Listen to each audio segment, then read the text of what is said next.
The head of the State Statistics Bureau has announced earlier today that the 2016 state budget deficit totaled 2.7 billion kuna, an 0.8% cut compared to the previous year when it stood at 11.3 billion kuna or 3.4% GDP.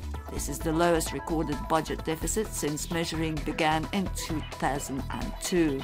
Also, the public debt had dropped to 289.7 billion kuna or 84.2% GDP, down some 500 million kuna from the same month of 2015.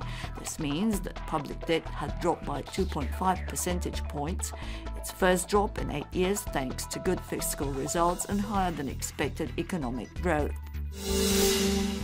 The state prosecution has expanded investigation into fraudulent activities against the former chief of staff of former Prime Minister Zoran Milanovic, Tomislav Saucha, and former Prime Minister's Office Secretary Sandra Zeljko.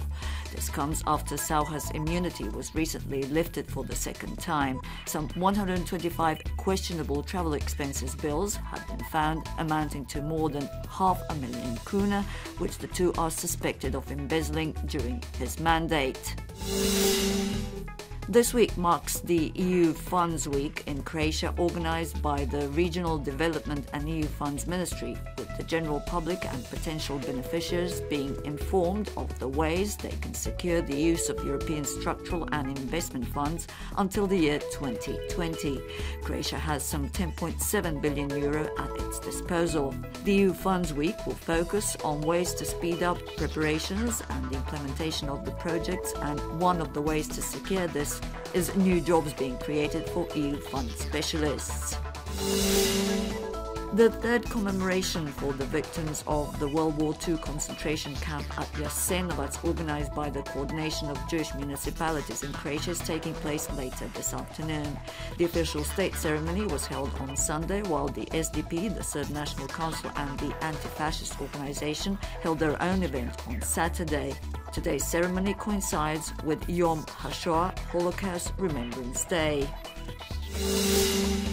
The 15th edition of the Science Festival, organized by the Science Ministry, kicks off simultaneously in 23 Croatian towns and cities. Some 1,000 people are taking part in a total of 500 events being staged. The topic of this year's festival is time, in every sense of the word, which includes history, astronomy, physics, psychology, and will also celebrate the life of one of Croatia's best-known scientists, Andrija Mohorovičić, who was the founder of the Exact Time service. Turning to sports, in cycling, Italy's Vincenzo Nibali has won the third annual edition of the Tour of Croatia on Sunday.